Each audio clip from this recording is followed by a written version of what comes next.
ఈరోజు ఈ మాటలు మీరు వింటే బాధల్లో కూరుకుపోయిన వారికి, ఇబ్బందుల్లో పడిపోయిన వారికి, డిప్రెషన్ అనే ఒక డిసీజ్ చేత బాధపడుతున్న వారికి ఒక ఓదార్పు అధ్యాయం.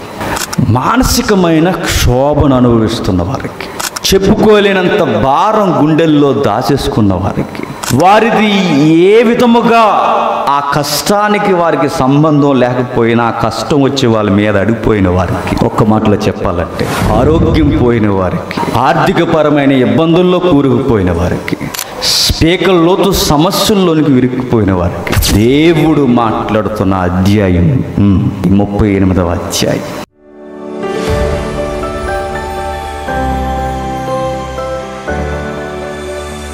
చాలా బ్యూటిఫుల్ వర్డింగ్ ఉంది అక్కడ.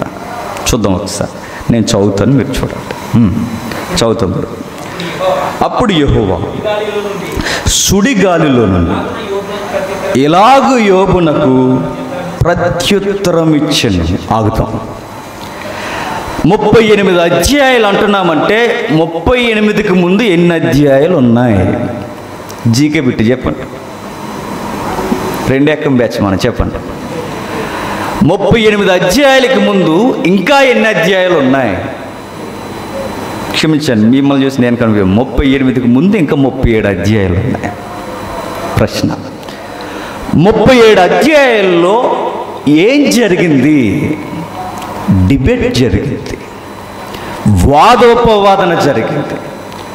ఒక వ్యక్తికి కలిగిన శ్రమల్లో వాదార్పుకు బదులు మరింత ఊబులోనికి గెంటేడులో డిబేట్ జరిగింది. కొందరు దేవుని పక్షమున, మరికొందరు తమ బాధ పక్షమున. కొందరు దేవుణ్ణి హెచ్చించువారు, మరికొందరు దేవుణ్ణి నాలో ఏదో లోపాలు ఎదికి నా మీద నీ శ్రమలు అనుగ్రహించాడని వాపోయేవారు. ఇప్పుడు నేను ప్రశ్న అడుగుతున్నాను, ఇందులో దేవుణ్ణి సపోర్ట్ చేసి డిబేట్ చేసేది ఎవరు? దేవుడే నన్ను ఎలా చేసేసాడని బాధపడేది ఎవరు? బాగా వినాలి. నిజంగా ఈరోజు మనకి అధ్యాయం బాగా అర్థమైతే బాధల్లో ఉన్న వారికి సత్యం ఎలా మాట్లాడాలో మనకు అర్థమవుద్ది. మనం చేసే భయంకరమైన మిస్టేక్ ఏంటంటే ఓదార్చడానికి బదులు దేవుణ్ణి పరిచయం చేస్తూనే దేవుణ్ణి వారి లైఫ్లో విలన్న చేస్తాం. నా మాట అర్థమవుతుందో లేక. 38 అధ్యాయాలకు ముందు 37 అధ్యాయాలు ఏమి నడిచిందంటే ప్రార్థనగా వినబడుతుంది, విలపించడం కనబడుతుంది, ప్రాలాపన కనబడుతుంది, సమాధానం లేని బ్రతుకు కొరకు కేకలు వినబడుతున్నాయి. ఒక నీతిమంతుడు, నిర్దోషుడు అన్నీ పోగు చేసుకున్న తర్వాత బాగుందులే అనుకున్నప్పుడు సమస్తాన్ని పోగొట్టుకున్న ఒక దిగజారుడి జీవితం కనబడుతుంది. మరలా నేను చెప్తున్నాను, తన మందలు పోయాయి, తన ఆస్తులు పోయాయి, తన పిల్లలు పోయారు, చివరికి ఆరోగ్యం కూడా పోయింది. ఎవరు అతగాడు?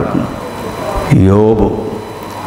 యోబు గూర్చి బైబిల్లో ఎందుకు దేవుడు రాయించాడంటే, అరే ఈయన ఎంత బాధపడ్డాడని అయ్యో అని అంటామని కాదు, ఇంతకు మించి బాధలు మనకేమీ కలగలేదని ధైర్యం తెచ్చుకుంటామని దేవుడు మన కొరకు రాయించాడు. అది ఇదే శ్రమల్లో మనం ఉంటే మనం ఏమైపోతాం చెప్పనా? నాస్తికులం అయిపోతాం మనం. ఇదే శ్రమలు మనకుంటే ఏం చేస్తాం చెప్పనా? దేవుణ్ణి మార్చేస్తాం మనం. ఇదే శ్రమలు మనకుంటే ఏం చేస్తాం చెప్పనా? ఉపశమనం కొరకు ఎదుగుతాం. ఎక్కడుందో ప్లేస్ అని. ఏంటి ఉపశమనం? మధ్యమా, గుడుంబానా, ఇంకేమని చెప్పండి, కైనానా, గుట్కానా, ఇంకా స్త్రీ సంభోగమా? ఉపశమనం ఏదో ఒక విధముగా మైండ్ ఫ్రీ అవడానికి ఉపశమనాన్ని ఎదుగుతాం. కానీ యోబు మన జీవితాన్ని సవాల్ చేస్తున్నారట. ఆయన అంతర్గతంగా నలిగిపోతున్న పరిస్థితులు 37 అధ్యాయాలు రికార్డ్ చేశాడు. విషయం ఏంటంటే అధ్యాయాలన్నీ మనకు వద్దు, కానీ అధ్యాయాల్లో కీలకమైనవి 2-3 అధ్యాయాలు చెబుతాను, జ్ఞాపకం చేసుకోండి. విషయం ఏంటంటే ఒకదాని తర్వాత ఒకటి వచ్చి మీద పడిపోయాయట. నేను అడుగుతున్నానండి, దేవుడు యోబుని బాగా ప్రేమించాడా, నిన్ను బాగా ప్రేమించాడంటే చెప్పండి ఒకసారి. ఎవరిని? యోబునే బాగా ప్రేమించాడు అంటారు నేను.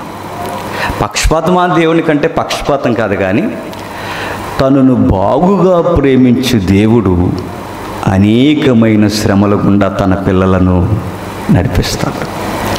మరి మనల్ని ప్రేమిస్తున్నాడు. ఆయన ప్రేమ ఎక్కువ చూపిస్తే చెప్పండి, ఆయన వదిలేసి ఎక్కడికోపోతాం మనం. ఆయన ప్రేమ ఎలా చూపిస్తాడు అనుకుంటున్నారు? నిన్ను తీసుకెళ్ళి సింహాసనం మీద, ఎంపీటీసీ సీటు మీద, ఇంకా పంచాయతీ ప్రెసిడెంట్నో, సీఎంనో, పిఎంనో చేయడు. ఆయన మొట్టికాయల మీద మొట్టికాయలు వేస్తాడట. నీ హెల్త్ అయినా ఎగిరిపోవచ్చట, నీ బడ్జెట్ లెక్కలైనా తికమకైపోవచ్చట, నువ్వు కట్టుకున్నదే పోరా ఎందుకు ఈ జీవితం అనొచ్చట. మనవరాళ్ళే నీ దగ్గరకు వచ్చి ఏలాకోలం చేస్తారట. ఇవన్నీ యోబు జీవితంలో ఉన్నవే, నేను కొత్తగా ఏం చెప్పట్లా. ముక్కు దగ్గర చేయబెట్టి మా తాత ఇంకా చచ్చిపోలేదేటని ఎదురు చూసే వంశం నీ దగ్గరకు వస్తుందట. ఎందుకు ఇవన్నీ జరిగాయంటే యోబుని దేవుడు అత్యధికంగా ప్రేమించాడు కనుక ఇవన్నీ జరిగాయట. అంటే దీనికి రెడీ అవుతామండి మనం. కరెక్ట్గా బడ్జెట్ లెక్కలు తేడా వచ్చి అంటే మళ్ళీ ఆదివారాలు కనబడం మనం లెక్క జమ అయ్యే వరకు. అవునా కదా చెప్పండి. ఏదో ఒకటి కట్టో లేదా ఏదో ఒకటి కొనుక్కున్నాం, ఏదో ఒకటి దాచుకున్నాం, ఏదో ఒకటి ప్లానింగ్ చేసుకున్నాం. దీని కొరకు ఈ బడ్జెట్ ఏమన్నా తేడా వస్తే, నెలసరి స్కేల్ తేడా వస్తే ఆదివారం కూడా మానేయకుండా వెళ్ళిపోతాం. దేనికి మానేస్తాం? దేనికి?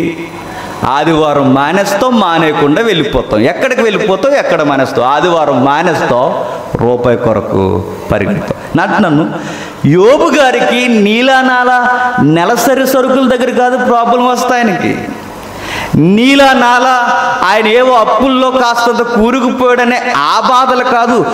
ప్రాపర్టీ ఏది ఉందో మొత్తం ప్రాపర్టీ జీరో అకౌంట్ అయిపోయిందట. అంటే మనకు అయిపోతే, నేను చెప్తున్నాను, మనకు అయిపోతే మనం ఏం చేస్తాం చెప్పండి? నిజాయితీగా ఒప్పుకుందాం. దేవుడు లేడు, ఇంకెవడో లేడు, చెప్పండి. బతుకుంటే ఏదో ఆకు ఫ్రై చేసుకుంటారట. ఏమాకది? ఆ ఆకన్నా తిందాం, ఈ బైబిల్ పట్టుకుంటే కుదిరేలా లేదురా అబ్బాయి, చెప్పు మరి, నీ వెనకాల నేను పరిగెడతాను, సంపాదించుకుందామని దాచుకునేంత వరకు, జేబీ గల్లా నిండేంత వరకు అమ్మయ్య అనిపించింది మన మనసు మనకి. నిజంగా యోబు జీవితం ఎన్ని మార్లు చదువుకున్నా చాలా నూతనంగా ఉంటుందంటే. ఏమంటున్నాడంటే తనకి ఏమేం ప్రాపర్టీస్ ఉన్నాయో అవన్నీ పోయంట. చూడండి ఎంత సంపద ఉందో చూడండి, చక్కటి ఇమేజ్లు అవి. గొడ్డు గోద, ఆ ఎకరాలు ల్యాండ్ కనుసూపు మేర ఆ ఈస్ట్ కంట్రీస్లో యోబుని మించిన ఆస్తిపరుడు ఎవడు లేడని ఇంట్రడక్షన్ మనకు చెప్తుంది. ఆయన ఎంత సిరి సంపదలు కలిగినట్టే స్టిల్ ఎప్పటికీ గల్ఫ్ కంట్రీస్లో ఆ భూభాగాలలో యోబు అనే ఒక పేరెత్తితే ఆ ఏరియాలో ఆ ఏడాది సుమారు క్రీస్తు పూర్వం 3000 సంవత్సరాల క్రితం ఉన్నతమైన జీవితాన్ని అనుభవిస్తున్న ఈ ఏరియాలో పెద్ద మనిషి ఎవరంటే, మోతుబరు ఎవరంటే ఎవరి పేరు చెప్తారు? యోబు గారి పేరు చెప్తారు. నేను అడుగుతున్నాను, అన్ని వద్దిగాని మనకి అందులో ఆవో గేదో ఉంటే నువ్వు ఆదివారం చచ్చిపోతావా? పట్టుకుని వెళ్ళిపోతావు ఎక్కడికి? గడ్డికి. అది అన్ని వద్దు. కానీ 4 గొర్రెలు ఉంటే నువ్వు వస్తావా? గొర్రెలు తోలుకెళ్ళాలండి ఈ టయానికి, ఇబ్బంది లేకపోతే సాయంత్రం కానపిన సోనన్న అయ్యే బాయ్, అందుకే తోలుకెళ్ళిపోయామని చెప్తారట. నేను చెప్తాను, 4 గొర్రెలుంటే దేవుని దగ్గర ఉండు, ఒక బర్రె ఒక ఆవు ఉంటే దేవుని దగ్గర ఉండు. ఇన్ని ఉన్నా ఆ పెద్ద మనిషి ఎవరి దగ్గర ఉన్నాడట? దేవుని. అందుకే ఇవ్వడం మనకు. నేను చెప్తున్నాను, నేను మళ్ళీ చెప్తున్నాను, నీకు ఎంత ఇవ్వాలో అంతే. ఎక్కువ ఇస్తే దేవుడు ఎంక చూడు, నువ్వు తక్కువ ఇచ్చినా దేవుడు ఎంక చూడు. మనకి ఎలా ఉన్న ప్రాబ్లమే. అందుకే దేవుడు మనం తీసుకొచ్చి అటు మధ్య తరగతి కాదు, అటు దిగువ తరగతి కాదు, అలా పడేసి బతికే రబ్బాయి అన్నాడు. అంతే. నువ్వు ఎంత ప్రార్థన చేయి, 10 ఆవులు ఈ ప్రభు అన్న ఇవ్వడు. ఎందుకు? ఆవులు దొరికిపోతావు నువ్వు ఆదివారం మానేసి. 100 గొర్రెలు ఈ ప్రభు అంటే 100 ఎందుకు, ఒక 20 గొర్రెలు ఈ ప్రభు అంటే ఏం చేస్తావు? దాన్ని ఇంకా సంతానోత్పత్తి ఏం చేయాలని యూట్యూబ్లో సీరియస్గా చూడవా? అందుకే దేవుడు ఎవడు ఆయనకి చూడండి ఎన్నో ఇచ్చాడట. అవన్నీ ఇస్తే ఆ బిజీ లైఫ్లో దేవుణ్ణి ఆరాధించడం మాత్రం మానేలేదట. వెరీ గుడ్ పర్సనాలిటీ యోబు గారు. ఎంత బాగుందంటే ఆస్తులు పోయాయట. సరే, ఆస్తులు పోయాయి, బాగానే ఉంది పరిస్థితి అనుకునేసరికి యోబు గారికి అన్నయ్య ఉన్నాడని ఉంది అక్కడ. యోబు గారు అన్నింటికి కుశలముగా కుటుంబాన్ని, తమ్ముడి యొక్క కుటుంబాన్ని, యోబు గారు తమ్ముడు, ఆయనకి తమ్ముడు కుటుంబాన్ని లంచ్కి ఆహ్వానించారు. పిల్లలందరూ వెళ్ళారు. మరి వెనక్కి వస్తానని చెప్పాడు, ఏంటో నాకు తెలియదు. మరి అక్కడ లేదంతే ఎవరంగా. ఈలోపు కుటుంబంలో వీళ్ళ ఆవిడ ఈయన తప్ప పిల్లలందరూ, కూతుర్లు కొడుకులు ఎక్కడికి వెళ్ళారట? వాళ్ళు ఇచ్చే చెప్పండి మెనూకి న్యాయం చేయడానికి వెళ్ళారట. అందరూ భోజనం చేస్తున్నారు. ఆ పిల్లలు మంచోళ్ళు అంటే వాళ్ళు కూడా చాలా మంచోళ్ళు అండి. ఎంత మంచోళ్ళు అంటే నెమ్మదస్తులు, చక్కగా ఉంటారు, బాగుంటారు. వాళ్ళు మంచోళ్ళని మనం ఎలా చెప్పగలమంటే, యోబు గారు ఎవ్రీడే వాళ్ళ లోపాలు ఏమన్నా ఉన్నాయేమని ఏ రోజు బలియాగం ఆ రోజు పాప పరిహారార్థపు బలి తన పిల్లల అకౌంట్లో ఇచ్చేస్తున్నాడట. తన పిల్లల విషయంలో ఏ మరక మచ్చ లేకుండా చాలా జాగ్రత్తగా పెంచుకుంటున్నాడట. ఇలా కూతుర్లు ఎదుగొచ్చారు, కొడుకులు ఎదుగొచ్చారు. ఇక రేపో మాపో ఆ ఇంట్లో శుభకార్యాలు జరగబోతున్నాయి. వయసు వచ్చిన కూతురు ఇంట్లో తిరిగితే నిజంగా చూడండి ఆ సంబరం వేరు, అవునా కదా? చక్కగా అనిపిస్తుంది. చక్కగా తల్లిలా అలా తిరుగుతున్నప్పుడు ఒక పక్షాన రేపు వెళ్ళిపోద్దేమో అని బాధ ఉంటుంది, మరో పక్షాన నా కూతురికి త్వరలోనే శుభకార్యం జరుగుతుంది. వయసు వచ్చిన కొడుకు అలా కళ్ళ ముందు తిరుగుతున్నాడు అనుకోండి, తల్లిదండ్రులకు ఎలా ఉంటుందండి? రేపు మా పోయిడు మా ఓడు చెప్పండి, మా ఓడు సంసారం కాబోతున్నాడు. వాళ్ళకు కూడా ఫీలింగ్స్ ఉంటాయి. ఇలాంటి ఫీలింగ్స్ యోబు గారికి ఉంటాయో ఉండవచ్చు. వయసు వచ్చిన కొడుకులు ఉన్నారు, వయసు వచ్చిన కూతుర్లు ఉన్నారు. ఇలాంటి టైంలో భోజనం చేస్తూ ఉండగా సుడిగాలి ఆ ఇంటిని తాకి తన అన్న ఇంటినంతటిని పడగొట్టేసి ఆ గోడలు, ఆ బరువులు, ఆ కూతుర్లు కొడుకుల మీద పడిపోయి చచ్చిపోయారు. ఈ వార్త వెంటనే మోసుకొచ్చాడు మరొకడు. కూతుర్లే కదయ్యా, కొడుకులు కూడా చచ్చిపోయారు. యోబు ఏం మాట్లాడలేదు, అలా ఉండిపోయి ఉంటాడు పాపం. ప్రాపర్టీ పోయింది, అక్కడే సగం ప్రాణం పోద్దు మనకైతే. ఆస్తులు పోయినంటే ఆస్తుల కన్నా ఎక్కువ సంతానం పోయింది. సరేలే అనుకుంటున్నప్పుడు, ఏదోలా ఇచ్చేద్దాం లేదు జీవితం అనుకుంటున్నప్పుడు జీవితంలో ఆరోగ్యం కూడా పోయిందట. నిజంగా చెప్పండి, ఇన్ని ప్రాబ్లమ్స్ ఒక మనిషికి వస్తే ఆ మనిషి ఎలా బతకాలనుకుంటాను నేను అడుగుతున్నాను. ఆస్తులు పోయి, పిల్లలు పోయి, చివరికి నేను ఏదోలా బతుకుదాం అనుకుంటే తిన్నది కూడా వంట పెట్టనంత అనారోగ్యం దాపరిస్తే ఆ జీవితం ఏమైపోవాలి?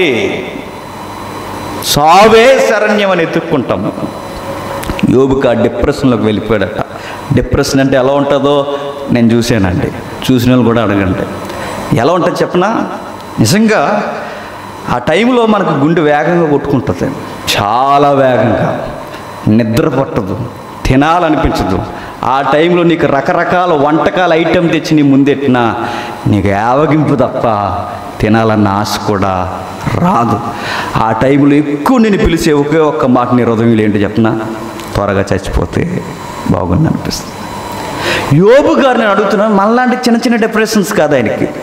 చాలా చాలా భయంకరమైన తుఫాను లాంటి పరిస్థితి ఆయన జీవితంలోకి వచ్చేసిందట. అన్ని జరిగినాయి అని ఎన్నో అధ్యాయం చెప్తున్నాయి? ఈ 37 అధ్యాయాలు చెప్తున్నాయి. మొదటి అధ్యాయంలో డిస్కషన్ జరుగుతుంది. ఈ ప్రాబ్లంకి ముందు ఏం జరుగుతుందంటే, 2 మహాశక్తులు ఒక మనిషి కోసం డిస్కషన్ చేసుకుంటున్నాయి అట. ఏంటవి? 2 మహాశక్తులు. ఒకటి దేవుడు, 2 సాతాను. భూమి మీద పచ్చగా గడుపుతున్న కుటుంబం కొరకు డిస్కషన్ స్టార్ట్ అయిందట. ఏమనంటే, ఆస్తులు ఎక్కువయ్యాయి, ఆర్థికపరమైన లాభాలు వస్తాయి, లాభాలు దించాయని కాదట. మరి దేని కొరకు డిస్కషన్ జరిగిందంటే క్యారెక్టర్ కొరకట. దేని గురించి? క్యారెక్టర్. నా యోబు సంగతి వింటివా అని పెద్దయిన అడుగుతున్నాడు. ఎవరు? దేవుడు. ఆ సభలోకి వచ్చి ఆ ప్రాంగణంలో కూర్చున్న ఆ సభలో లేదా ఆ మీటింగ్లో యోబు గూర్చి ఒక పాయింట్ లేపి అపోజిషన్కి అప్పగించి మా ఓడి సంగతి తెలుసా నీకు అని అడిగాడట. నేను అంటున్నాను, అలా అడుగుతున్నాడంటే అప్పటికే చాలా సంతోషపడిపోతున్నాడు. ఎవరిని చూసి? యోబుని చూసి. పనిలో పని అనుకున్నాడు, నా బిడ్డలో ఇంకా కనిపించని మరకలు, మచ్చలు అవి కూడా తుడిచేయాలనుకున్నాడు యోబు జీవితంలో. అందుకు దేవుడు గ్రీన్ సిగ్నల్ ఇచ్చాడు. వాడు కూడా అడిగాడు ఏమని, ఎందుకున్నాడు భక్తి కానీ ఎక్కడ చెయ్యేస్తే అక్కడ బంగారం అయిపోతుంది, ఎక్కడ అడుగెడితే ఆ భూమి పండిపోతుంది, ఆయన ఏ పని చేసినా దీవెనలే దీవెనలు, మరి భక్తి కొండిపోతే ఎలా ఉంటాడు ప్రభు అన్నట్టు. అయితే అప్పుడు దేవుడు అన్నాడు, ఉన్నా లేకపోయినా నా కొడుకే అన్నాడు. ఇచ్చినా ఇవ్వకపోయినా నా బిడ్డే అన్నాడు. పర్మిషన్ ఇవ్వండి సార్ అన్నాడు. ఎవరు? అది మన బ్రదరాడు. ఎవడాడు? సాతానుగాడు. సరే వెళ్ళు అన్నాడు. వచ్చేసాడు వేగంగా. టకమని ప్రాపర్టీ దగ్గర నుంచి చెప్పండి వారి యొక్క బిడ్డల వరకు అందరినీ నేల మొలకలతో సహా తుడిచేసాడట. అయిపోయింది. ఇద్దరు డిస్కషన్ ఒక వ్యక్తి మీద క్యారెక్టర్ విషయంలో డిస్కషన్ జరిగింది. ఇలా నడుస్తూ రాగా 3వ అధ్యాయంకి వచ్చేసరికి ఇప్పుడు నేను చెప్పిన వివరణంతా మీకు కనబడుతుంది. ఆ 3వ అధ్యాయంలో పరిస్థితి అంతా ఘోరంగా మారిపోయింది. పరిస్థితి చాలా దారుణంగా మారిపోయింది. ఆ టైంలో 3 స్నేహితులు వచ్చారట. ఎవరు? 3 స్నేహితులు. ఈ 3 స్నేహితులు వచ్చి ఏం చెప్తున్నారంటే, వాళ్ళు మాట్లాడి యోబుని అసలు మాట్లాడినవాళ్ళట. బాగా వినాలి. బాధలో ఉన్నప్పుడు మనం అబ్జర్వ్ చేసుకోవాలి. సెన్సిటివ్ విషయం ఏంటంటే, బాధలో ఉన్నవాడిని కాస్తంత మాట్లాడినవ్వాలి. గుర్తెట్టుకోండి. ఎప్పుడండి మనం వెళ్ళి పెద్ద క్యాసెట్లు వేసేస్తాం, అక్కడికి వెళ్ళి ఆ క్యాసెట్ అడిగి ఎక్కదో గుర్తెట్టుకోండి. ఆడిని మాట్లాడినవ్వాలి. ఏం మాట్లాడతాం? ఆ లోన్ ఉన్నదంతా చెప్పుకుంటాడు. వాడికి ఏం జరిగిందో ఆడు పాయింట్ ఆఫ్ వ్యూ ఏంటో చెప్తాడు. మాట్లాడినవ్వాలి. యోబు స్నేహితులు ఏం చేస్తున్నారంటే, యోబుని ఏం మాట్లాడినవ్వట్లేదట. బాగానే వచ్చారు, సంజయ్సి చెప్పినట్టే మాట్లాడుతున్నారు, అంతా బాగుంది. కానీ విషయం ఏంటంటే, చాలాసార్లు మనం చేసే తప్పే మనకన్నా ముందటి తరాలు ఈ పెద్దలు చేస్తున్నారు. చాలా పెద్ద వయసు వాళ్ళది, చిన్న వయసు ఏం కాదు. వృద్ధాప్యానికి దగ్గరకు ఉన్నారు యోబు స్నేహితులు. అలాంటి టైంలో యోబు గారి స్నేహితులు ఏం చేస్తున్నారంటే, యోబుకి మాట్లాడడానికి అవకాశం ఇవ్వట్లేదట. నెక్స్ట్ భయమైన మాట ఏంటంటే, దేవుడు మాట్లాడడానికి కూడా టైం ఇవ్వట్లేదట. అర్థమవుతుందా? యోబు మాట్లాడడానికి టైం ఇవ్వలేదట. సరే, ఈ పరిస్థితుల్లో దేవుడు ఏమన్నా మాట్లాడతాడా అని యోబు విశ్వ ప్రయత్నాలు చేస్తే ఆ దేవుడు మాట్లాడడానికి కూడా టైం ఇవ్వట్లేదట. మరి ఎవరు మాట్లాడుతున్నారంటే, దేవుని పక్షాన్ని 3 మాట్లాడేస్తున్నారట. యోబు ఏం చేసాడు కూడా వీళ్ళు 3 మాట్లాడారు. ఇంకా అంతా మాట్లాడేసేది ఎవరు? వీళ్ళు 3ేనట. మొత్తం మాట్లాడుతున్నారు. అలాంటి టైంలో చాలా బాధల్లోకి వెళ్ళిపోయాడు యోబు గారు. చాలా ఇబ్బంది పడుతున్నాడు.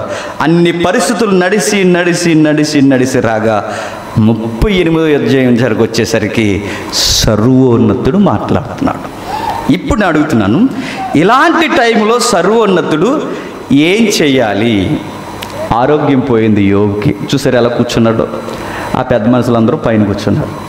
అలా కూర్చుని దిగేలుగా ఉన్నప్పుడు భోజనం లేదు, పెట్టేవాళ్ళు లేరు. పోనీలే వాళ్ళ ఆవిడ అప్పుడప్పుడు వచ్చి క్యారేజీ ఇస్తుందేమో అని అనుకుంటే వాళ్ళ ఆవిడ ఏమనుకుంటుంది చెప్పనా, ఇంకా బతుకున్నాడేంటి అనుకుంటుంది. ఇంకా పోలేదేంటి, ఇంకా చచ్చిపోలేదని భారీ డైలాగ్ చెప్తుందట.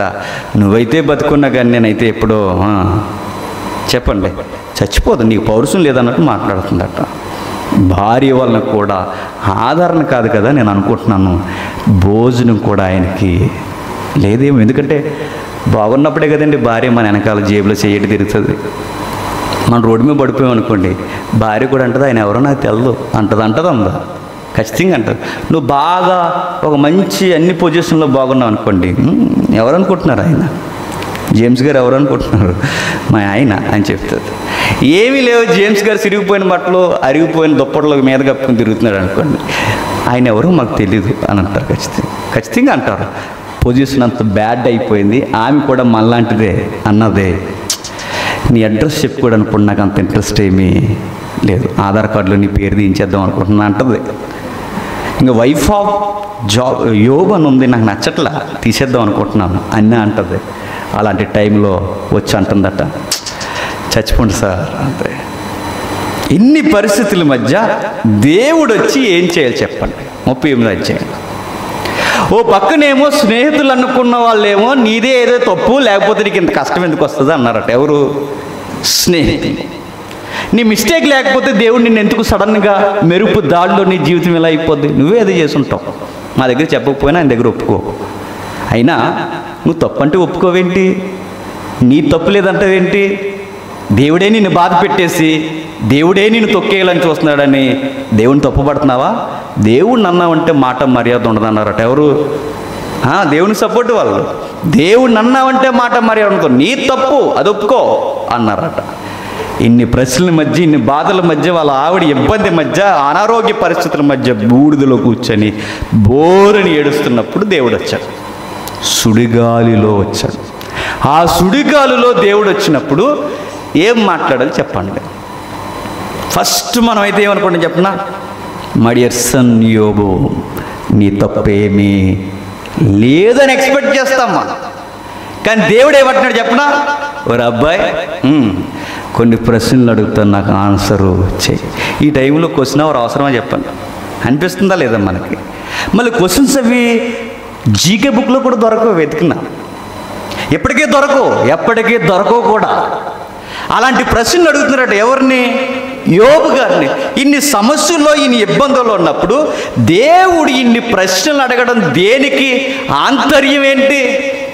అదే ఓదార్పు. ఏదో ఉందండి. దేవుడు ఓదార్చే విధానం వేరు, మనం ఓదారుస్తున్నామని దేవుణ్ణి విలన్ చేసే విధానం మనది వేరు. అందుకే చూద్దాం ఎంత బాగుందో చూడండి. అప్పుడు యెహోవా సుడిగాలిలో నుండి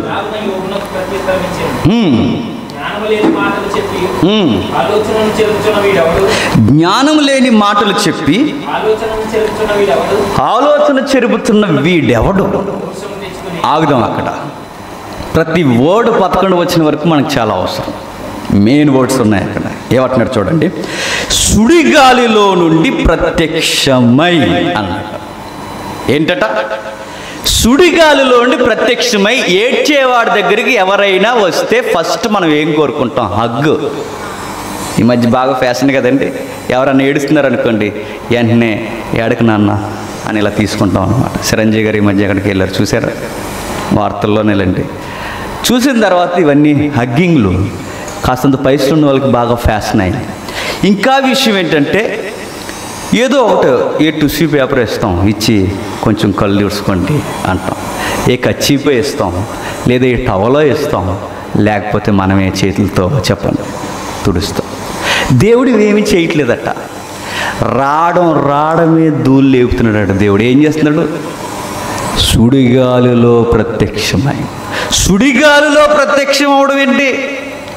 ఏ కచ్చిపోయేదో లేదో బాధపడకు యోబు, నీకు ఈ వాగ్దానం ఇస్తున్నాను, నీ జీవితం నూరంతలు కాబోతున్నాను అనుకుండగా సుడిగాలిలో ప్రత్యక్షం అవడం ఏంటి? బాధల్లో బాధ ఏంటి చెప్పనా? యోబుకి సుడిగాలి పేరు చెబితే చెప్తున్నాను, భయము, బాధ, తిక్క రేగిపోద్ది. ఎవరికి? యోబుకి. ఎందుకు చెప్పండి?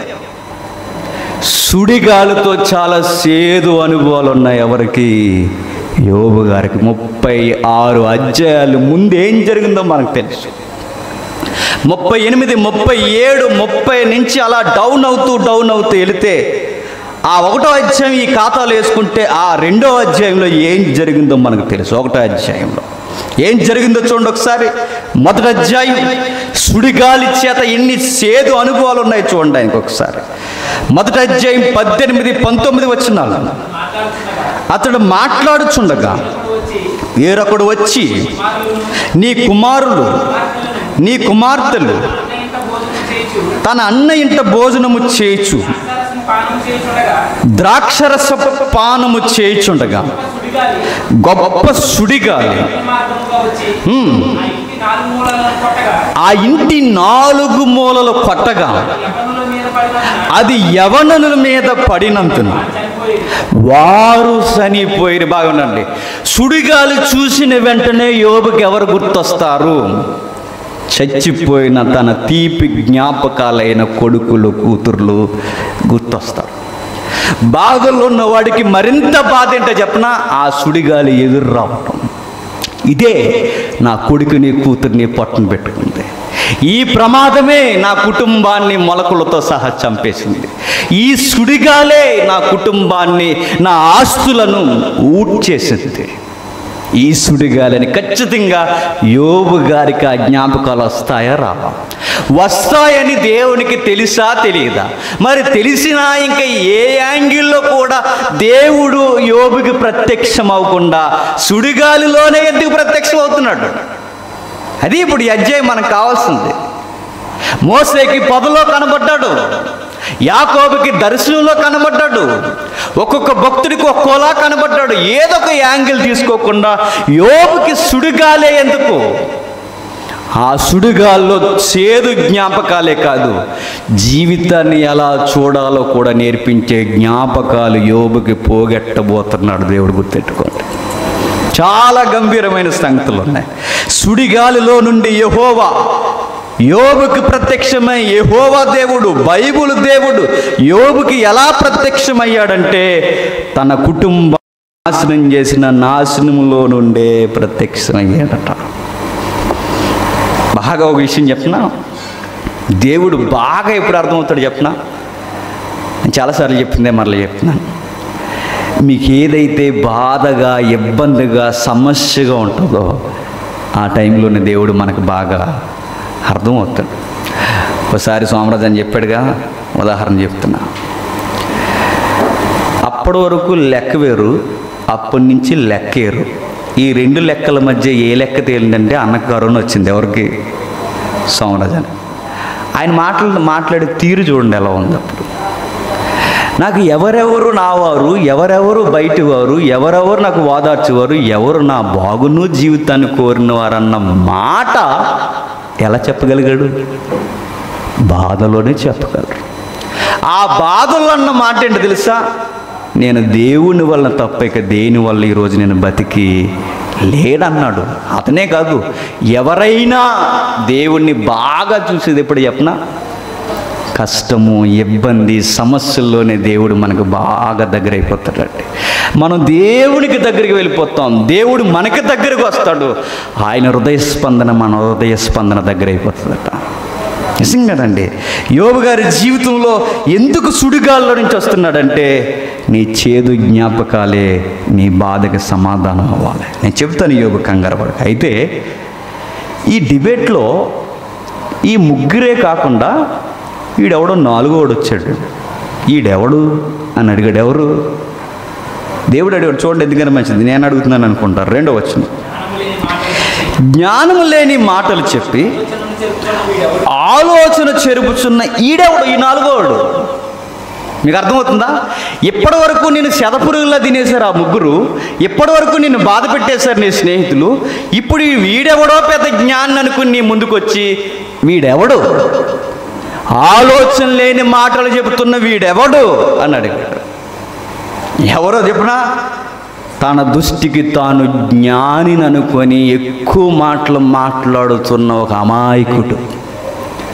దేవుని దృష్టిలో నేను చెప్తున్నా, తన దృష్టిలో తాను జ్ఞానం అనుకుని, తన దృష్టిలో తాను ఏదో అనుభవంతో మాట్లాడుతున్న మీ పెద్దోళ్ళకి ఏమీ తెలియదు, మీరు నోరు ముయ్యండి, నాకన్నా వయసును తప్ప నాకున్నంత అనుభవం మీకు లేదని బిల్డప్ కబుర్లు చెబుతున్న ఒక మధ్య వయస్కుడు.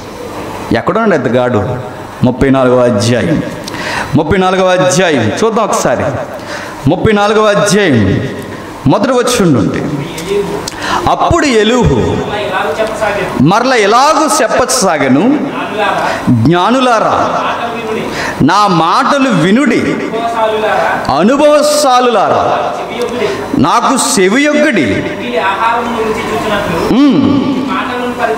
చెవి మాటలను పరీక్షించి చూడండి. అతని ఫిలాసఫీ ఎలా ఉందో చూడండి. ఎవరైనా ఎలీహు. ఇంకా అడ్రస్ మనకు క్లియర్గా కావాలి అంటే 32వ అధ్యాయంకి వెళ్దాం ఒకసారి. యోబు తన దృష్టి యందు తాను నీతిమంతుడై ఉన్నాడని ఆ ముగ్గురు మనుషులు తెలుసుకొని అతనికి ప్రత్యుత్తరము చెప్పుట చాలించిరి. ఎంత క్లియర్ కట్గా ఉందో చూడండి. మరలా చదువుతాం. యోబు తాను దృష్టి యందు తాను నీతిమంతుడై ఉన్నాడని ఆ ముగ్గురు మనుషులు తెలుసుకొని అతనికి ప్రత్యుత్తరం చెప్పుట మానేశారు. యోబు గారికి ఓదార్పు ఇవ్వడం మానేశారట. ఎవరు? స్నేహితులు. ఎందుకు ఇవ్వడం మానేశారంటే వాళ్ళు ఏం చెప్తున్నారట? వాళ్ళు అంటున్నారట, నీదే ఏదో తప్పు ఉంది, లేకపోతే నీ కొడుకులు ఎందుకు చచ్చిపోతారు, నువ్వేదో పాపం చేస్తుంటావు అన్నారట. ఎవరిని అండి? ఈ మాటలు చాలాసార్లు మనం తోలుతుంటామండి. జాగ్రత్త. ఎవడి జీవితంలో నష్టం జరిగినప్పుడు మనం అనే ఘోరమైన పాపంతో కూడుకున్న మాట అని చెప్తున్నా, నువ్వేదో చేసావురా అందుకే నీకు ఇలా జరిగిందంట. నేను చెప్తున్నాను, ఇలాంటి మాటలు భయంకరమైన ఆధ్యాత్మిక రోగాన్ని పుట్టిస్తాయి. గుర్తెట్టుకో. నువ్వెవరు ఎదుటోళ్ళు లోపాలు ఎత్తి నీకు ఇందుకే జరిగింది అనడానికి నువ్వు జడ్జివా? దేవుని పక్షాన్ని ఏమన్నా న్యాయవాదివా? బాధలో కలిగిన వారిని మనం ఓదార్చాలి తప్ప నువ్వేదో చేసేవారు నీకు ఎలాగే జరిగిందంటే నిన్నేమనాలి?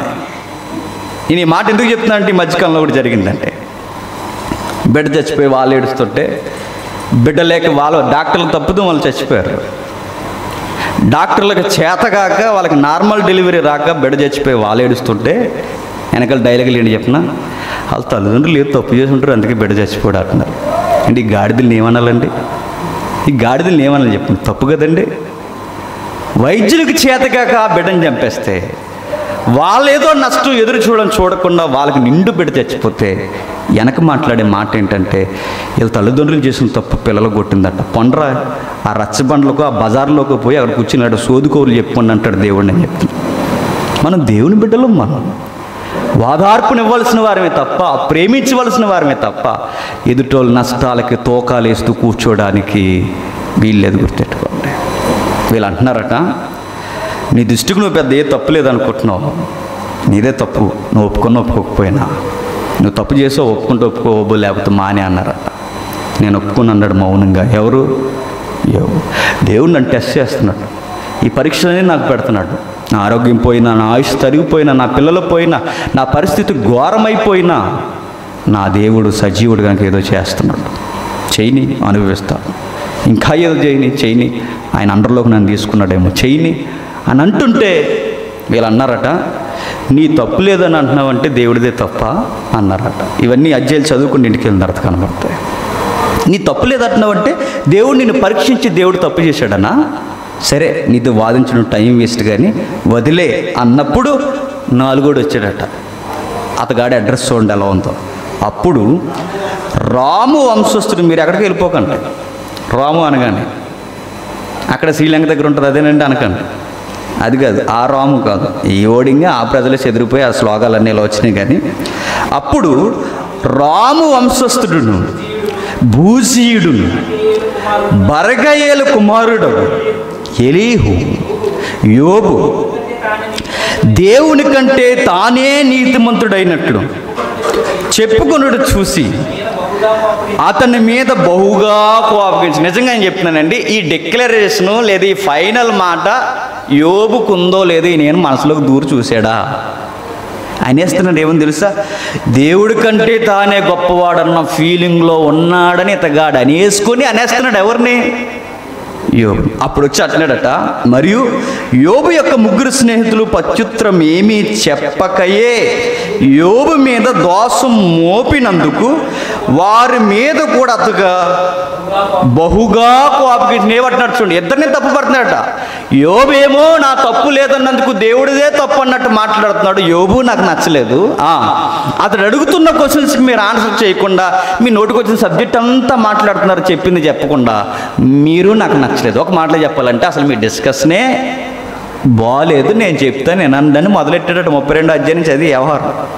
ఈ 32వ అధ్యాయం నుంచి మొదలుపెట్టిన తర్వాత మాట్లాడుతూ అంటున్నాడు ఎలీహు. ఎంత మాట అంటున్నాడు చూడండి, 4లో చిన్న మాట. నిన్న పిన్న వయసు గలవాడును మీరు బహు వృద్ధులు అన్నాడు చూడండి. ఆ మాట కనబడిందా? 4వ వచనంలో 2వ మాట, 6వ వచనంలో 2వ మాట. నేను పిన్న వయసు గలవాడిని మీరు బహువృద్ధులు, ఈ ఏతువు చేతను నేను భయపడి నేను తాత్పర్యం తెలుపుటకు తెగింపలేదు. వృద్ధాప్యము మాట్లాడదగును, అధిక సంఖ్య గల ఏండ్లు జ్ఞానము బోధింపదగునని నేను అనుకుంటున్నాను. అయినను నరులలో ఆత్మ ఒకటి ఉన్నది, ఇంకా అలా మొదలెడతాడు. మీ వయసు మాట్లాడుతుంది, మీ అనుభవం మాట్లాడుతుంది, మీ జ్ఞాపకాలు మాట్లాడతాయి అనుకున్నాను. అసలు మీరు ఏమీ మాట్లాడు, మీకు వయసు వచ్చేసింది తప్ప జ్ఞానం కూడా రాలేదన్నాడు. నేను మాట్లాడతాను జాగ్రత్తగా వినండి అని అప్పుడు మొదలెట్టి ఇవన్నీ చెప్పుకొస్తున్నాడట. అప్పుడు దేవుడు వచ్చి అన్నాడు, వీడెవడు అన్నాడు. ఎవరిని? ఈ రాము. ఎవరు? ఈ రాము నుంచి వచ్చిన ఈ తెగ బీరకైపోయింది, వీడెవడు అన్నాడు. ఆ మాట అతగాడికే కాదు, వ్యాఖ్యానకర్తలు అన్నారు, ఈ ఎలూహుకే కాదు, ఈ ముగ్గురు అవసరమైతే యోబును కూడా ఈ జ్ఞానము లేని మాటలు మాట్లాడుతున్నా నువ్వెవరు అని అడుగుతారట. నిజానికి ఒక మాట విడ్డూరం ఏంటంటే, ఎలూహు ప్రసంగం అంతా, ఈ అధ్యాయాలంతా దేవుడికి సపోర్ట్గానే ఉంటాయి. మీకు చదవని కావాలంటే, దేవుడు గొప్పోడు, దేవుడు గంభీరుడు, శూన్యములో భూగోళమును వేలాడదీసినవాడు అన్న సైంటిఫిక్ వర్డింగ్ వాడింది ఎవరో తెలుసా? ఎలూహువే. ఆకాశం మీద మేఘాలు కప్పినవాడు, దేవుడు తన ఉన్నతమైన స్థలం మీద కూర్చొని గంభీరముగా పరిపాలించేవాడు, తప్పిదము లేనివాడు, పవిత్రుడు, నిర్దోషమైన వ్యక్తిత్వం కలిగిన, ఇలాంటి గంభీరమైన పొగడతల ప్రసంగం చేసింది ఎవరంటే యోబు స్నేహితులకి వేరుగా వచ్చిన ఎలూహు అనే ఒక వ్యక్తి. ఇంత గొప్పగా దేవుడు సపోర్ట్ చేస్తే దేవుడు అన్నాడట, నువ్వెవడరా అని అడిగాడట. గమనిక ఏంటి చెప్పనా, దేవుడి గురించి గొప్పగా చెప్పడం తప్పు కాదు, సత్యం బోధించి మాట్లాడడం తప్పు కాదు. కానీ ఏది తప్పు అంటే, చెప్పాల్సిన టైంలో సత్యాన్ని చెప్పాల్సిన విధముగా చెప్పకపోతే దేవుడు అంటాడు, వీడెవడు అని అడుగుతాడు ఆయన. జాగ్రత్త, మనం దేవుని కోసం మాట్లాడుతున్న ఒళ్ళు దగ్గర పెట్టుకోవాలి. చెప్పాల్సిన విధముగా చెప్పకుండా బాధల్లో ఉన్న వాడి దగ్గరికి వెళ్ళి దేవుడి కొరకే మాట్లాడుతూ, సత్యమే మాట్లాడుతూ, సువార్తే చెబుతూ, వాడి దృష్టిలో దేవుణ్ణి గొప్ప చేస్తూ, నీకు ఇలా జరగడానికి కారణం దేవుడే అన్న ఒక్క పదాన్ని వాడితే నేను చెప్తున్నాను, వాడిని దేవునికి దగ్గరగా బదులు దేవుణ్ణి వాడి దృష్టిలో చెప్పండి శత్రువుని చేస్తాం. గుర్తెట్టుకోండి. ఎప్పుడన్నా జాగ్రత్తగా మాట్లాడమని ఎవరి దగ్గరికి వెళ్తే అవసరమైతే ఒక మాట చెప్పండి, బ్రదర్ బాధలు కలిగే ఉంటాయి, బాధలు దేవుని దగ్గరికి వెళదాం, ఆయన పాదాల మీద పడదాం, ఆయన సన్నిధికి రండి, ఆయన మీద పడండి, మన సమస్యలకు సమాధానం ఆయన అని చెప్పండి తప్ప, నీకు ఈ రోగం రావడానికి, నీకు ఈ బాధ రావడానికి, మీ పిల్లలు చచ్చిపోవడానికి కారణం నువ్వే అని అన్నావో వాళ్ళు లెక్కలు వేసుకుంటూ కూర్చుంటాడు. నేను ఏం చేశాను దేవునికి, నేను ఏ రోజు ఏం చేశాను, ఏమి చేయకపోయినా నాకు ఇలా జరిగిందంటే ఇలాంటి దేవుడు నాకు వద్దనుకుని వెళ్ళిపోతాడు. మనం చేసే తింగర పనులు ఏ గుర్తెట్టుకోండి.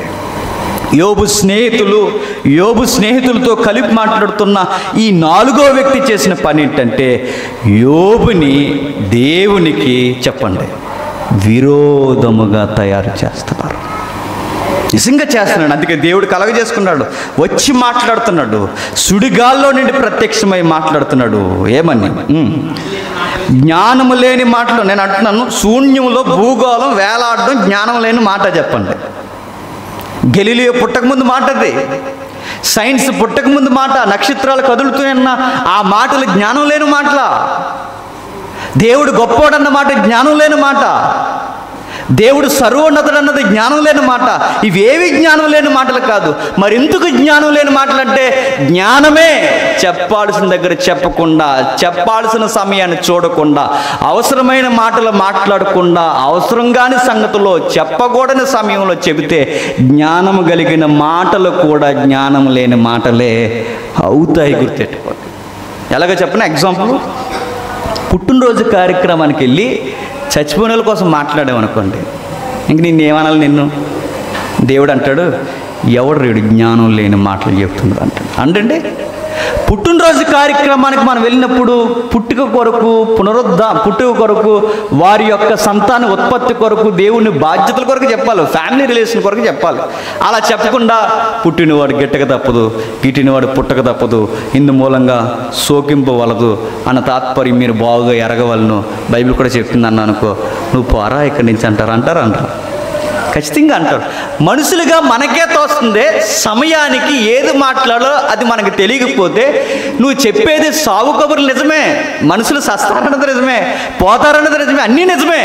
కానీ ఆ సమయానికి అవి జ్ఞానం కలిగిన మాటలు అనిపించుకో. ఏ సమయానికి ఏం చెప్పాలో మనకి తెలియాలి. సత్యం తెలియడమే కాదు, సత్యాన్ని చక్కగా బోధించడం కూడా రావాలి, ఎదుటితో మాట్లాడటం. దేవుడు అదే అంటున్నాడు, జ్ఞానము లేని మాటలు చెబుతున్నా వీడెవడు. బాధలున్న యోబు దగ్గరికి దేవుడు వచ్చి ఏదో ఒకలాగా వాదార్చడానికి బదులు దేవుడు పరీక్షిస్తూ తన సృష్టిని గూర్చి అడుగుతున్నాడట. తన ప్రశ్నల పరంపర యోబు మీద గురిపిస్తున్నాడట. దేవుడు అడుగుతున్నాడు, బాధలున్న యోబు దగ్గరికి వచ్చి బోధ ఏంటో నేర్పించాలనుకున్నాడట. క్వశ్చన్ స్టార్ట్ అవుతుంది. పౌరుషము తెచ్చుకొని నీ నడుము బిగించుకొనుము, నేను నీకు ప్రశ్న వేయదును, నీవు దానిని నాకు తెలియచెప్పు.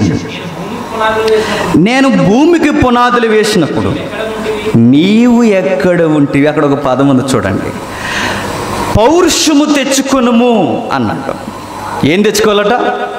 పౌరుషం అంటే ఆయన గాలిపించుకోవడం కాదు, ఆ ఫీలింగ్ వద్దు. ఇందాక అన్నయ్య చూపించిన వీడియోలో ఆవిడ తొడగొట్టేస్తుంది చూసారా, వామ్మో అనిపించిందండి ఆవిడ చూస్తే. ఇలా కూడా తొడగొడతారా అని సౌండ్ రికార్డింగ్లో కూడా వచ్చేసిందంటే మరి ఏ రేంజ్లో మరి బాలయ్య గారే అవక్క అయిపోతారేమో, అంత అలా కొట్టించి చూడండి ఆవిడ. క్రిస్టియన్ అంటే సిగ్గండి. పౌరుషం తెచ్చుకోవడం అంటే పౌరుషంగా మాట్లాడటం కాదు. పౌరుషం తెచ్చుకోవడం అంటే తొళ్ళలో మేసాలో చెప్పండి కొట్టేసుకుని తిప్పేయడం కాదు. పౌరుషం అంటే నేను ఏమాత్రం తగ్గనండం కూడా కాదు. పౌరుషం అంటే నీ భయము, నీ బెడద, నిన్ను భయపెట్టే సమస్యను ఎదిరించు అన్నట్టు. దేవుడు ఎంత మోటివేటర్ చూడండి, ఎంత బాగా మోటివేషన్ చేస్తున్నాడో. పౌరుషం తెచ్చుకుంటే యోబు జీవితంలో పౌరుషం ఏమేమి చెప్పండి. వీళ్ళ మాటలకి, వీళ్ళ తోటాలకి, ఈ శ్రమలకి, ఈ బాధలకి ఎంత డిప్రెషన్లోకి వెళ్ళిపోయాడంటే నేను పుట్టకపోతేనే బాగున్నాను, నా తల్లి గర్భంలో నేను పిండముగా రాలిపోతేనే బాగున్నా, చీకటిగా ఉన్నప్పుడు ఆ చీకటిలో మాయగా నేను పడిపోతేనే బాగున్నా, ఋతుక్రమంలో మా అమ్మ కాల గర్భాల్లో నుంచి నేను రాలిపోతే బాగున్నా అన్నాడు. ఒక మాట చెప్పాలంటే నేను అనవసరంగా పుట్టాను అన్నాడు. నాకు చావు ఆ రోజు వచ్చేస్తే బాగున్నా అన్నాడు. ఎంత డల్ అయిపోయాడంటే, ఎంత డీప్ డిప్రెషన్లోకి వెళ్ళిపోయాడంటే తన పౌరుషం చచ్చిపోయిందట. ఒక మాట నేను అంటున్నాను జాగ్రత్తగా, భయం అనేది మన డిగ్నిటీని తగ్గించేస్తుంది. అడు గుర్తెట్టుకోండి. ఎప్పుడన్నా ఏదన్నా సమస్య మనకు వచ్చినప్పుడు మన ఆత్మగౌరవాన్ని ఆ భయం ఏం చేస్తుంది తెలుసా? తగ్గించేస్తుందట. సమస్యలు మనం చూసి బెంబేలెత్తిపోతే సమస్య మనల్ని ఏం చేస్తుంది తెలుసా? చంపేస్తుంది. గుర్తెట్టుకోండి. నీ ఆత్మగౌరవాన్ని నీ చేతగానులా చేసేస్తుంది. దేవుడు అదే చెప్తున్నాడు. నీ డిగ్నిటీ ఏమైపోయింది యోబు? నీ ఆత్మ గౌరవం ఏమైపోయింది యోబు? లేచి పౌరుషం తెచ్చుకో, గౌరవంగా ఉండు, చక్కటి ఆత్మ ధైర్యంతో నిలబడు. ఉత్తమమైన దాని కొరకు నువ్వు మాట్లాడుతున్నావు. ఎస్, నువ్వు మాట్లాడదు రైటే. బట్ నువ్వు ఎందుకు మాట్లాడుతున్నావంటే ఈ గ్రాఫ్లో చూసి నువ్వు ఫీల్ అయిపోతున్నావు. యోబు, నేను ఒక విషయం అడుగుతాను. పుట్టుక కోసమే మాట్లాడుతున్నావంటే నేను ఎందుకు పుట్టానని అనుకుంటున్నావా యోబు? ఎందుకు పుట్టానో కాదు, ఎందుకు బ్రతుకుతున్నానని కూడా అనుకుంటున్నావా యోబు? ఇవన్నీ డిప్రెషన్లో ఉన్న వాళ్ళు అంటారండి. మీరు కావాలంటే చూడండి సార్. నేను అనవసరంగా పుట్టాను, అనవసరంగా బతుకుతున్నాను, నా బ్రతుకు వేస్ట్, అసలు నాకు బతకాలని లేదు అని పెద్ద పెద్ద ప్రశ్నలు బాధల్లో వస్తాయా రావా చెప్పండి? ఖచ్చితంగా వస్తాయి. బాధలు ఉన్నప్పుడు భారీ డైలాగులు ఏంటంటే నేను అనవసరంగా పుట్టాను, అనవసరంగా బతుకుతున్నాను, నేను ఎవరి కోసం బతకాలి, ఎందుకు బతకాలి? మరి ఏం చేస్తావంటే చచ్చిపోతున్నా. ఒక న్యూస్ వచ్చింది చూసారు లేదు? వాళ్ళ ఆవిడ అర్థం చేసుకోలేదని, అత్తగారు సపోర్ట్ చేయలేదని, బామ్మర్దులు సరి అయిన ఓదార్పు ఇవ్వలేదని, ఇచ్చిన డబ్బులు సరి టైంకి తిరిగి ఇవ్వకపోగా ఎగబడి మరలా మాటలు అన్నారని చివరికి ఆయన అనుకున్నాడు, నేను ఎంతో గౌరవంగా బతికాను, ఎంతో పౌరుషంతో బతికాను, నా భార్యని ఎంతో ప్రేమించాను, ఈరోజు నన్ను రోడ్డు మీద పడేసింది, నన్ను గౌరవాన్ని తీసేసింది, నన్ను పీకల్లో తప్పుల్లోకి తోసేసింది, అందుకే ఈ శ్రమ, ఈ బాధ, నాకు సావు కన్నా సుఖం ఏది లేదనిపించింది అని ఒక అబ్బాయి అండి ఊరేసుకుని మొన్నే చచ్చిపోయాడు. శ్రమ ఏమంటుంది తెలుసా? మనతో చచ్చిపో అంటుంది. బాధ ఏముంటుంది తెలుసా? నువ్వు ఇంక మళ్ళీ పైకి లేవలేవు కానీ ఇక్కడి నుంచి ఇంకా ఆగిపో అంటుంది. డిప్రెషన్ నన్ను ఏం చేస్తుంది తెలుసా? డౌన్ చేసేస్తుంది. దేవుడు ముందు యోబుని ఎలా లేపాలనుకుంటున్నాడంటే పౌరుషం తెచ్చుకో అన్నాడు. ఏమన్నాడు? పౌరుషం తెచ్చుకో, పౌరుషం తెచ్చుకొని మాట్లాడు. ఏం మాట్లాడాలి ప్రభువా అని ఇలా చూసుంటాడని కళ్ళు పెద్ద వచ్చేది ఆ సుడిగాల్లో నుంచి. ఏం మాట్లాడాలి ప్రభువా అని చూసినప్పుడు యోబు గారికి మాట్లాడడం స్టార్ట్ చేశాడు దేవుడు.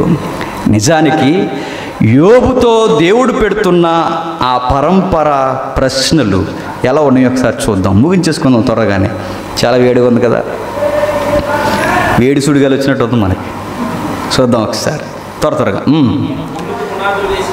నేను భూమికి పునాదులు వేసినప్పుడు నీవెక్కడ ఉంటివి? నీకు వివేకము కలిగి ఉన్న ఎడల చెప్పుము.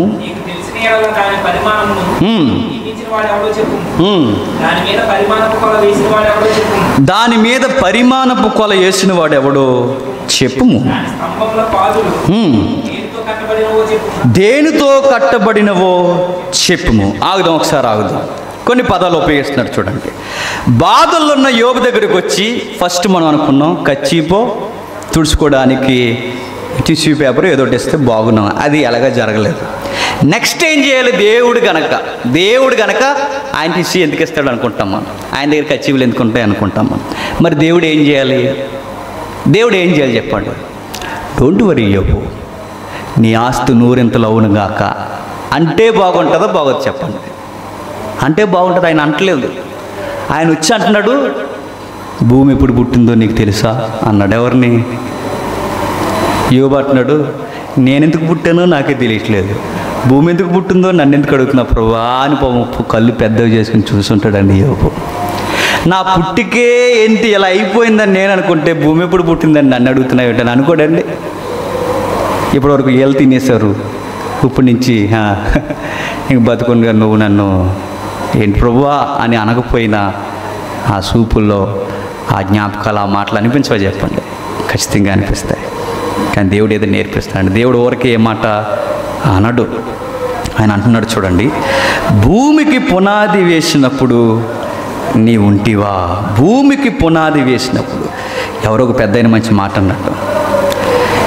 దేవుడట యోబు నువ్వేదో అనుకుంటున్నావు, నేను నిన్ను ఎంత బాగా చూస్తున్నానంటే ఈ సృష్టి యొక్క క్రమాన్ని గూర్చి, ఈ సృష్టి యొక్క నడకను గూర్చి, దీని గూర్చి డిస్కషన్ చేయడానికి, నాతో సంభాషణ చేయడానికి, నిన్ను గౌరవముగా నాతో సంభాషణ చేయడానికి నిన్ను ఆహ్వానిస్తున్నాను. నీ చుట్టూ మాట్లాడుతున్న మాట జ్ఞానము లేని మాటలు. నేను ఎంతగా ప్లేస్ ఇస్తున్నానంటే నువ్వు నాతోనే డిస్కషన్ చేయడానికి రమ్మంటున్నాను. నీ డిగ్నిటీ అది అన్నాడట. ఎవరిని? యోబుని. నువ్వు నాతో డిస్కషన్ చేయి. ఎందుకు కృంగిపోతున్నావు? ఎందుకు బాధపడిపోతున్నావు? ఎందుకు అలా అయిపోతున్నావు? నేను ఎంత గౌరవిస్తున్నానంటే నీ విశాలమైన మనసుని నేను గౌరవిస్తున్నాను, నీ వ్యక్తిత్వాన్ని నేను గౌరవిస్తున్నాను, నీకు ఇవ్వాల్సిన ప్లేస్ నేను ఎంత ఇస్తున్నానంటే నాతో డిస్కషన్ చేయి. నేను డిస్కషన్ చేసేది చిన్న చిన్న విషయాలు, నీ సంసారం, నీ గొర్రెలు, నీ గొడ్డు గోద పిల్లలు, ఇవి కాదు. నేను చేసే డిస్కషన్ ఏంటో తెలుసా? ఈ అనంత విశ్వం ఎలా నడుస్తుందో నీతో నేను మాట్లాడుతున్నారే, నీకు ఎంత ప్లేస్ ఇచ్చానో తెలుసా యోబు అని యోబుకి అర్థం అవ్వాలట. ఎంత బాగుందో చూడండి ఆ మాట. ఇప్పుడు ఇక్కడ కూర్చునే మనల్ని, అరుగుల మీద కూర్చునే మనల్ని రేపు పొద్దున పార్లమెంట్కి రమ్మన్నారు అనుకోండి, ఎలా ఉంటుందండి? పార్లమెంట్కి ఇక్కడ కూర్చుని మనం, ఈ అరుగుల మీద కూర్చునే మన రేపు మిమ్మల్ని జేమ్స్ గారు పార్లమెంట్కి ఆహ్వానించారండి, మరి మోడీ గారు మీకు ప్రత్యేక పిలుపు అనగానే ప్రసంగం చేసిన లేదా పార్లమెంట్లో తర్వాత చేసి ముందు పార్లమెంట్కి వెళ్తున్నామని కానీ సెల్ఫీ రెడీ అయిపోతుంది మనకు. అక్కడ పార్లమెంట్ రేపు అక్కడ అని చెప్పుకోం. మెంబర్ ఆఫ్ పార్లమెంట్ వెళ్ళిన వారి దగ్గర కూర్చుంటున్నాం ఇక్కడ అని అనుకుంటాం. ఒక పార్లమెంట్లోకి వెళ్ళడమే చాలా ఘనత. అలాంటిది పార్లమెంట్లో డిస్కషన్ అంటే దేవుడు ఎంత ప్లేస్ ఇచ్చాడంటే యోబుకి. మాట్లాడుకుందామా కొంచెంసేపు మనసిప్పి అన్నాడు. నీ బాధ నువ్వు చెప్పావు, నేను కూడా నీతో మాట్లాడతాను. మన మనసులు రెండు కలిపి ఒకసారి మాట్లాడమని ఎప్పుడు గుర్తుపెట్టుకోండి. బాధల్లో ఉన్నవాడిని ఎలా వాదాచాలి అంటే వాడు ఏ బాధల్లో ఉన్నాడో, ఏ సమస్యలు ఉన్నాడో అందులో నుంచి ఆడి మైండ్ని చెప్పండి తిప్పాలట మరొక వైపుకి. మనం అది చేయం. మనం దేవుడు చూడండి ఎంత తెలివిగా యోబుతో మాట్లాడుతున్నాడంటే, నువ్వు ఈ లోకల్ స్క్రీన్లో చూస్తున్నావు యోబు, ఈ సమస్యల్లో చూస్తున్నావు యోబు, దీనిలోనే పడి ఏడుస్తున్నావు యోబు, ఇదే పెద్ద నువ్వు ఏదో ఇబ్బంది అనుకుంటున్నావు, నడిపింపు అనుకుంటున్నావు యోబు, బిగ్ స్క్రీన్ ఒకటి ఉంది చూస్తావా అని అడిగాడు. విశాలమైన ఒక స్క్రీన్ ఉంది చూస్తావా, ఇదంతా ఎలా జరుగుతుందో ఒకసారి ఆలోచిస్తావా, బ్రైట్గా ఒక్కసారి నీ కళ్ళు పెద్దవచ్చేసి చూడు, జీవితం అంటే ఏంటో నీకు బాగా అర్థమవుతుంది అన్నాడు. నిజంగానండి దేవుడు ఆదార్చే విధానం అద్భుతం, అద్భుతం, ఎంతో అద్భుతం. అంటే భూమికి పునాది వేసినప్పుడు నీవు ఉంటివా అన్నాడంటే యోబు చెప్పకముందే నీకు నాకు తెలుసు ఏమని లేడని. నేను మరలా అడుగుతున్నాను, నీ ఉంటివా అన్నాడంటే నువ్వు లేవని.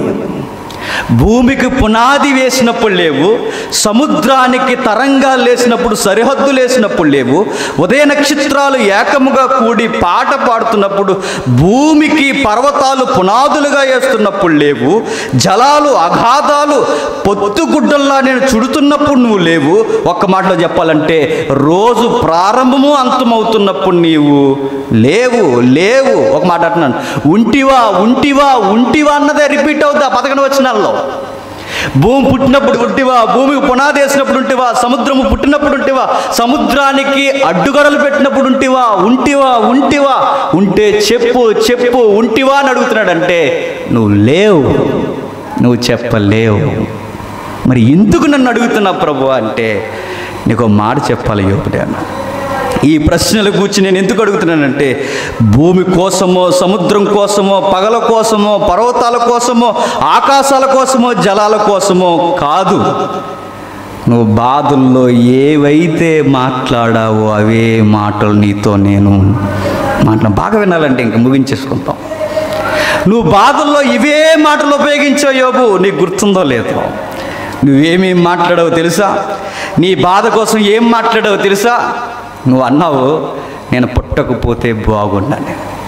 నేను అంటున్నాను, అసలు భూమి అనేది పుట్టినప్పుడు నీ ఉంటివా అని. భూమి ఉండాలనుకున్నాను, భూమి మీద నువ్వు ఉండాలనుకున్నాను, నువ్వు నా కోసం ఉండాలనుకున్నాను. ఇన్ని అనుకున్న నేను ఇన్ని సమస్యలు నీకు వచ్చేసరికి ఉండనంటున్నావే, ఇది నీకు తగునా అని అడిగాడు. చూడండి ఎంత బాగుందో చూడండి. అమ్మ అన్న కన్నీళ్ళు వస్తున్నాయి. చదువుదాం ఒకసారి, చదువుదాం మాట ఒకసారి, చదవండి, చదువు.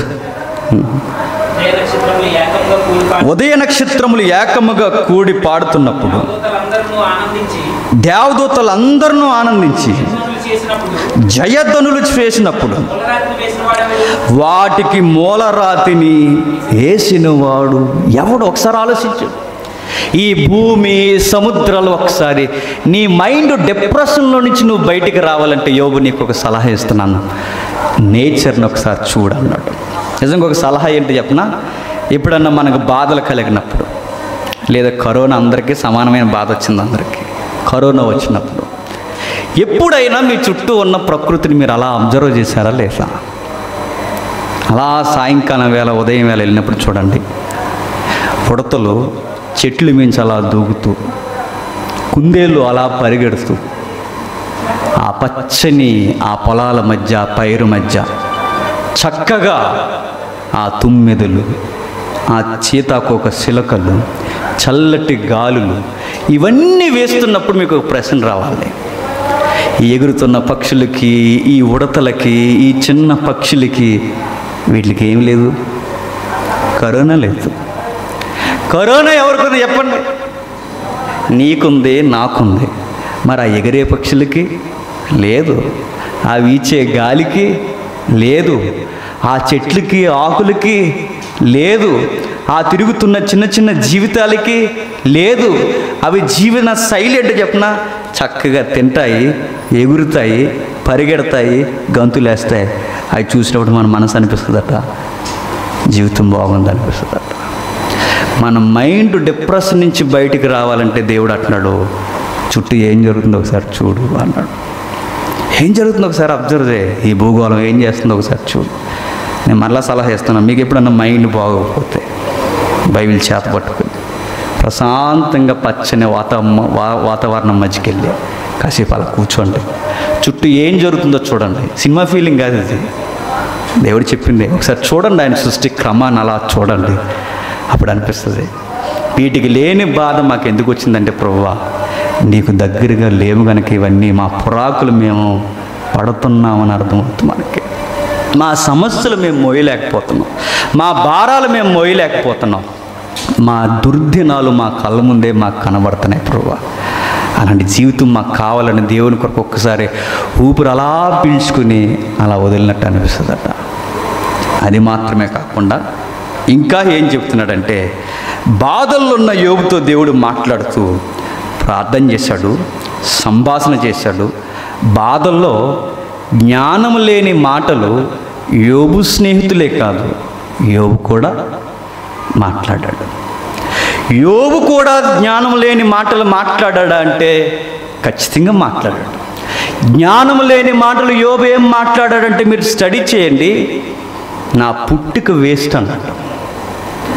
జ్ఞానం లేని మాటలు ఏం మాట్లాడాడంటే మా అమ్మ నన్ను అనవసరంగా కందన్నాడు, నా దేవుడు నన్ను పరీక్షించడానికి ఈ పరీక్షల గుండా నన్ను నడిపించేస్తున్నాడు, నన్ను ఏడిపించేస్తున్నాడు అన్నాడు. ఇది నేను తట్టుకోలేకపోతున్నాను అన్నట్టు. ఇంకా ఓవర్గా మాట్లాడాలంటే నా తప్పు ఏమీ లేదని దేవుడినే వాళ్ళు అన్నట్టుగా కాస్తంత తక్కువ చేసినట్టుగానే మాట్లాడాడు. చెప్పిన బాధల్లో జ్ఞానం లేని మాటలు మాట్లాడడం సహజమే. అప్పుడు చూడండి, ఏదో మాట్లాడేస్తుంటాం మనం, చూసారా? బాగా బాధ ఎక్కువైపోయినప్పుడు ఇంకా లోపల నుంచి ఏమొస్తాయో కూడా మనకు తెలియదు. ఆ టైంలో ఈ మాట అనొచ్చు లేదు కూడా మనకు తెలియదు. ఇంక ఎంత మాట వస్తే అంత మాట మాట్లాడేస్తాం. ఆ బాధ అలా ఉంది. కానీ యోబుని దేవుడు తప్పు మాట్లాడేవనే కన్నా మాట్లాడింది ఏదో మాట్లాడే కానీ క్వశ్చన్ ఓవర్ పెట్టుకుందాం అన్నాడట. మాట్లాడుతున్నాడు, ఎందుకు ఈ చీకటి గూర్చి, అగాధాన్ని గూర్చి, భూమి పుట్టుకుని గూర్చి ఎందుకు మాట్లాడాడంటే మీరు చదవండి. మొదటి అధ్యాయంలో యోబు మాట్లాడింది నేను చెబుతున్నాను, ముగించుకుందాం. భూమి పుట్టుక కోసం మాట్లాడినప్పుడు యోబుకు తెలియాలట. 3వ అధ్యాయంలో ఏం మాట్లాడి తెలిసి 3వ అధ్యాయం ఇంటికి వెళ్ళినారు, చదవండి. నేను పుట్టడం వేస్ట్ అన్నాడు, అగాధం ఉండడం బెస్ట్ అన్నాడు, చీకటి రాలిపోవడం బెస్ట్ అన్నాడు. ఆ 3వ అధ్యాయంలో కొన్ని మాటలు చెప్తాను చూడండి. సుమారు 6 సార్లు దినము వ్యర్థం అన్నాడట. ఎవరు? యోబు. సుమారు 3 సార్లు రాత్రి కొరకు మాట్లాడాడు, చీకటి కొరకు మాట్లాడాడట. సుమారు ఆ అధ్యాయంలో అంధకారం కొరకు 5 సార్లు మాట్లాడాడట. వెలుగు కొరకు 6 సార్లు మాట్లాడాడట. ఎందుకు ఈ మాటలు మాట్లాడాడంటే తన లైఫ్ వేస్ట్ అని, దినము వేస్ట్ అన్నాడు, చీకటి వేస్ట్ అన్నాడు, దినాలు వేస్ట్ అన్నాడు, నెక్స్ట్ అంధకారం బెస్ట్ అన్నాడు, వెలుగు కూడా నన్ను చూడకపోతే బాగోదన్నాడు.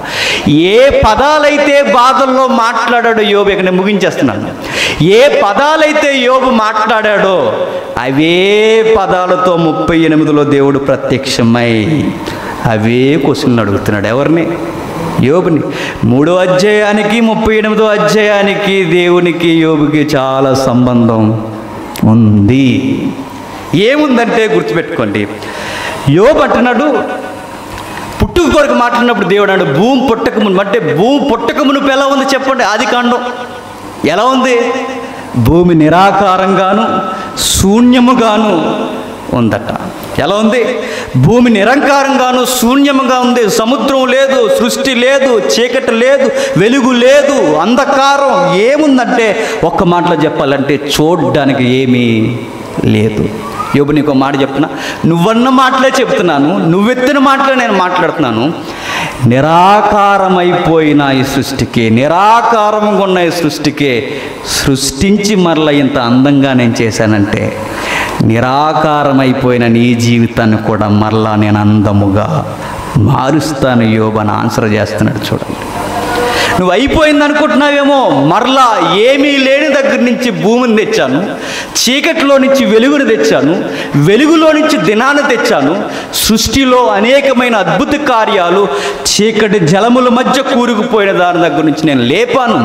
సృష్టినే ఏమీ లేని దగ్గర ఎంత బాగా నేను చేశానంటే యోబు గుర్తెట్టుకో, నిరాకారం అయిపోయిన నీ జీవితంలో, ఓడిపోయిన నీ జీవితంలో, కూరుకుపోయిన నీ జీవితంలో, అయిపోయింది అనుకున్న నీ జీవితంలో, ఇక లేను అనుకున్న నీ జీవితంలో కూడా నేను అద్భుతం చేయబోతున్నాను. ఇది నీకు తెలిస్తే చెప్పు అన్నాడు. అక్కడ ఒక మాట అన్నాడు, ఉంటివా ఉంటివా ఉంటివా అన్నాడంటే భూమి శూన్యముగా ఉన్నప్పుడు, నిరాకారంగా ఉన్నప్పుడు నువ్వు లేవు, మరెవరున్నారు?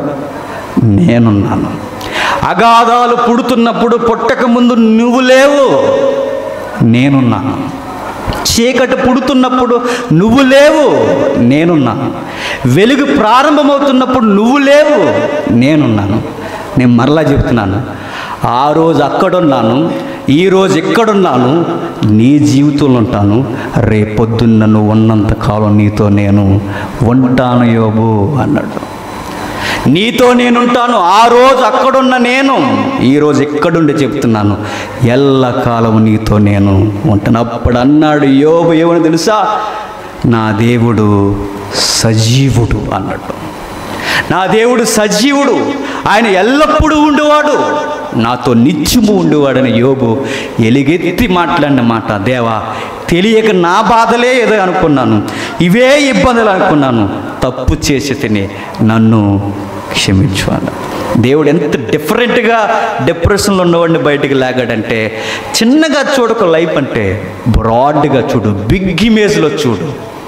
జీవితం అంటే ఏంటో అర్థమైపోద్ది. ఏంటో చెప్పిన, అక్కడున్న నేను, సృష్టిని నడిపిస్తున్న నేను, శ్రమల్లో, ఇబ్బందుల్లో, ఇరుకుల్లో ఉన్న మిమ్మల్ని కూడా నేను నడిపిస్తాను యోబు.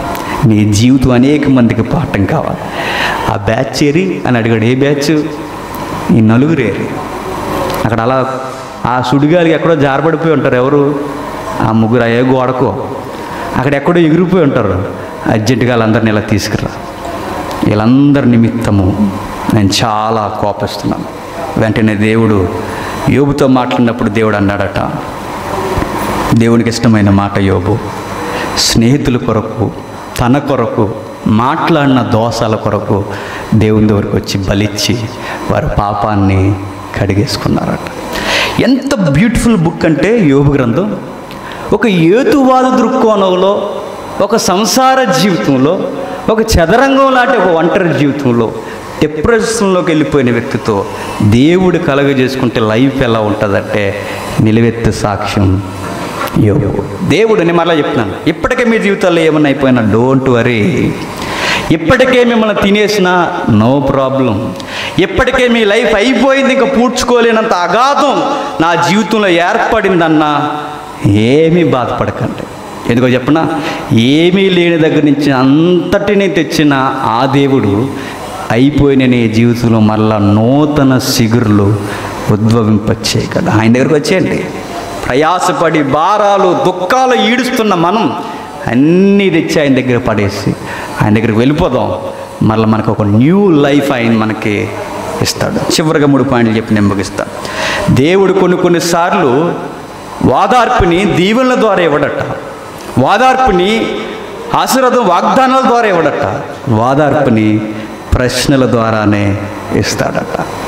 రెండవ మాట, మనం పడే బాధలో ఉంటే దేవుడు ఆ బాధని చూడకుండా ఆయన అంటాడట, బాధ వైపు చూడకు, నా వైపు చూడు, నేను చెప్తున్నాను, నేను ఎలా ఉన్నానో నీకు అర్థమైతే నీతో ఎప్పుడు నేను ఉంటానని చెప్తాడట.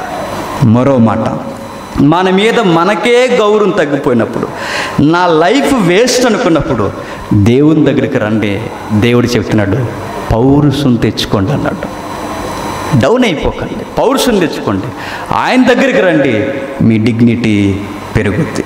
యోబుతో మాట్లాడిన దేవుడు, ఆయన భాషా విధానం, పుట్టుక, చీకటి, అంధకారం, వాటిలో నుంచి దేవుడు మాట్లాడు. ఈరోజు నేను అంటున్నాను, నీతో నాతో కష్టము, కన్నీరు, ఇబ్బంది, సమస్యల్లో నుంచి దేవుడు నీతో నాతో మాట్లాడదాం స్పష్టంగా. సుఖాలే వద్దు ప్రభువా, మా జీవితంలో అప్పుడప్పుడు మొట్టికాయలు కూడా ఇయ్యి, మాకు ఇంకా బాగా అర్థమవుతాం. అంగీకరిద్దాం, శ్రమలను సంతోషంగా స్వీకరిద్దాం. యోబు వలె దేవునికి దగ్గరగా జరిగిపోయి దేవుణ్ణి, ఈ సృష్టిని ఎంజాయ్ చేద్దాం. ప్రార్థన చేసుకుందాం. ప్రేమగల తండ్రి, కృపగల దేవ, యోబు గ్రంథం తండ్రి, మా కొరకే, మా జీవితాలను ఓదార్చడానికే శ్రమల గుండా మీ బిడ్డలను నడిపించారేమో. వారి బాధ తండ్రి మా బాధలను తొలగించడానికి, వారి కష్టము తండ్రి మాకు పాఠాలు నేర్పడానికి, వారి జీవితాలు మరింత వెలుగుమయంగా మాకు మార్చడానికి తండ్రి మమ్మల్ని కూడా ఆదరించండి. సృష్టిలో శూన్యం ఉన్నప్పుడు మీరున్నారు, నిరాకారంగా ఉన్నప్పుడు ఉన్నారు తండ్రి. మా జీవితాలు నిరాకారంగాను, శూన్యముగాను, అంధకారంగాను, అగాధముగాను మారిపోయిన తండ్రి మా దగ్గర కూడా మీరున్నారు. మా జీవితాన్ని కూడా తండ్రి అద్భుతమైన సృష్టిగా మీరు మార్చగలరు. మమ్మల్ని మార్చండి. మా కష్టాలు, కన్నీళ్ళు తుడిసివేస్తంటే మా జీవితాన్ని అద్భుతంగా మీరు మారుస్తారని కోరుతూ, మా సమస్యలను, మా ఇబ్బందులను తెచ్చి మీ పాదాల దగ్గర విడిచిపెడుతూ క్రీస్తునామని ప్రార్థన సమర్పిస్తున్నాము తండ్రి. ఆమేన్.